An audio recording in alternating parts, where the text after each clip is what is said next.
জিহাদকে এখন উগ্রবাদ বলা হচ্ছে। আজকে আমরা ফেসবুক নিয়ে আছি, আজকে আমরা টুইটার নিয়ে আছি, আজকে আমরা লাইকি নিয়ে আছি। চুলকাতে ওইভাবে আপনি চুল কাটলে, আপনার স্ত্রীকে দিয়ে বুড়ো প্লাগ করালে, বেপর্দা বানালে, স্ত্রী ট্যাটু আঁকে শরীরের ভিতরে, নির্দোষ মানুষকে যখন আপনি দোষী বানাবে, আমার ছেলেরা ইসলামের জন্য প্রাণান্ত করে লড়াই করার কথা এখন ভুলে গিয়েছে, ঠিক না বেঠি?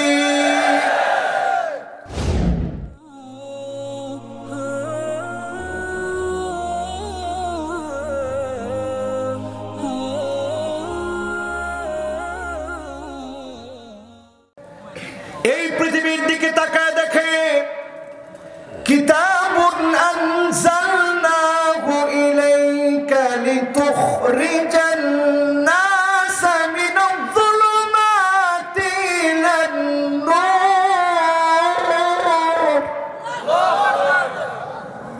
অন্ধকার সমূহ থেকে যিনি আলোর দিকে আমাদেরকে নিতে চান তিনি কি? অন্ধকার একটা দুইটা না, এক নাম্বার অন্ধকার হচ্ছে শিরকের পথ।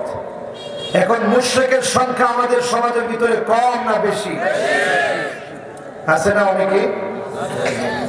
গতদিন দেখি এক মুশরিক বলতেছে আকাশ জমিনও নাকি তার বাবার কথা শুনে। জোরে কোন নাউজুবিল্লাহ। আচ্ছা, আকাশ জমিন কথা শুনে কার? জোরে চিল্লায় বলেন কার? দেব দেবতাও নাকি তার বাবার কথা শুনে। বলেন সব কথা শুনে কার?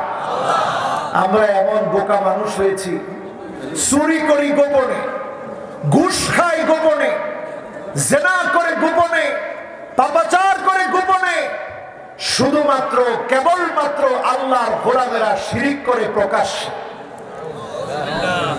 ঠিক না? এই জন্য আমার আল্লাহ রাব্বুল আলামিন জানাচ্ছেন, ইন্নাশ শিরকা লাযুলমুন আযীম।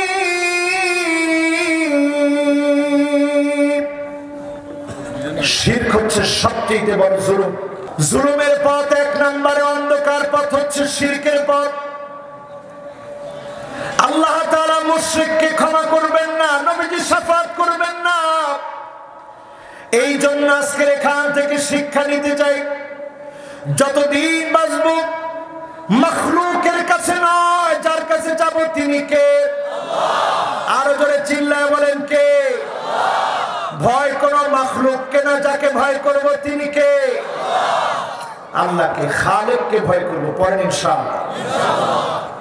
এরপরে আমার ভাইরা তাকায় দেখবে, জুলুম নির্যাতন নিপীড়ন যখন হবে, অন্যায় ভাবে কাউকে যখন মিথ্যাচার করা হবে, বুঝে নিবেন এই পথটা অন্ধকার। এই পথে যখন আপনি থাকবেন, আপনি আযাবের জন্য প্রস্তুতি নেন। যিনি আপনাকে ধরবেনই ধরবেন তিনি কি?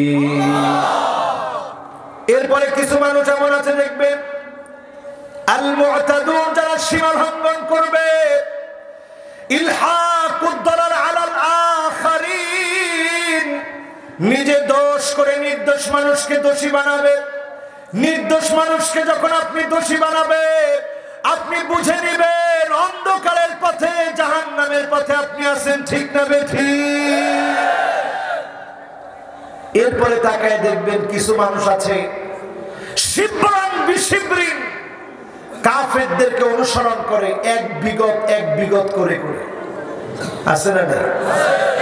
কাফেররা যদি এক বিগত পরিমাণ যায়, আপনি মুসলমান হয়ে এক বিগত পরিমাণ গেলে, কাফের যেভাবে চুল কাটে ওইভাবে আপনি চুল কাটলে, আপনার স্ত্রীকে দিয়ে বুড়ো প্লাগ করালে, বেপর্দা বানালে, বেপর্দা স্ত্রীকে আপনি ছেড়ে দিলে, আপনার স্ত্রী বুড়ো প্লাগ করেছে, বেপর্দায় চলেছে, কাসিয়াতুন আরিয়াত মাইলাতুন মুমিলাত, স্ত্রী ট্যাটু আঁকে শরীরের ভিতরে, আন্নামিসা ওয়াল মুতানাম্মিসা, আল ওয়াশিমা ওয়াল মুস্তাওশিমা, বুড়ো প্লাগ যারা করবে, ট্যাটু যারা আঁকবে, তাদের উপরে যার লানত তিনি কে? সব অন্ধকারের পথ।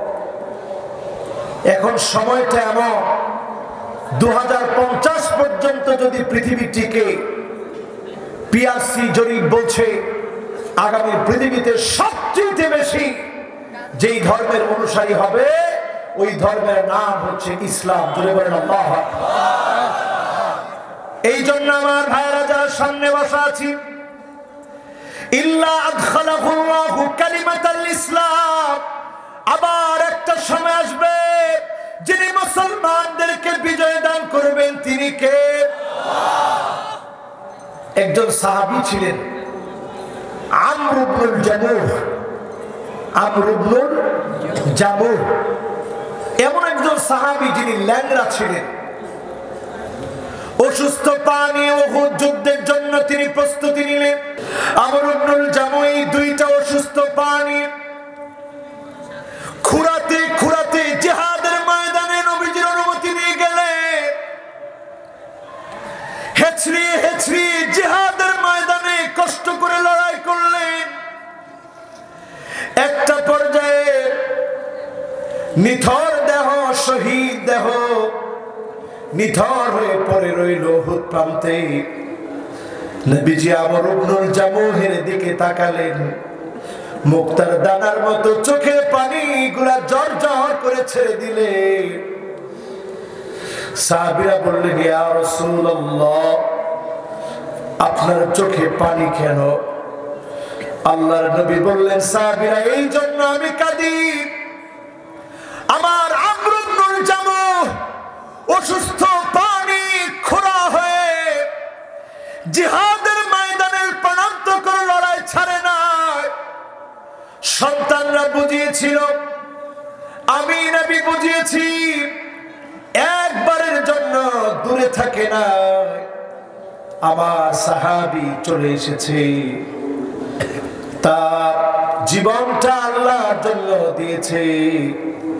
একটা ফোঁটা রক্ত যদি আল্লাহর জমিনে দিন কায়েমের জন্য, শহীদের এক ফোঁটা রক্ত যদি জমিনে পড়ে, আউয়ালু কাতরাতিন মিন দামিহি, শহীদের গুনাহ মাফ করে জান্নাতের জায়গা শহীদকে আল্লাহ দেখায় দেয়। বলেন আল্লাহু আকবার।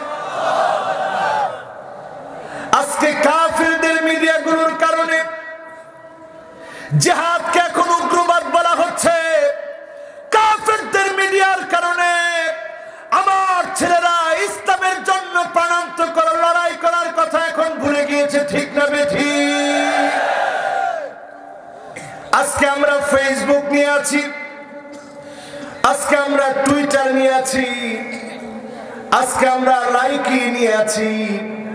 ও মুসলমান, একটা বারের দিকে তাকায় দেখে কাফেররা কি পরিমাণ আমার ভাইগুলাকে মারছে। 2011 সাল থেকে সিরিয়াকে আক্রমণ করছে, আজ 2021 চলতেছে, ফেব্রুয়ারির 22 তারিখ চলছে। 10টা বছর ধরে মুসলমানদেরকে তারা মারছে। ফিলিস্তিনের দিকে তাকায় দেখেন মুসলমানদেরকে মারছে। ইরাকের দিকে তাকায় দেখেন তছনছ করে শেষ করে দিয়েছে। কাশ্মীরের দিকে তাকায় দেখেন মুসলমানকে শেষ করে দিয়েছে। আমার ভাইরা, উইগুরের মুসলমানদের দিকে তাকায় দেখেন, যেই মুসলমানদেরকে 18 বছরের আগে মসজিদে যেতে দেয় না,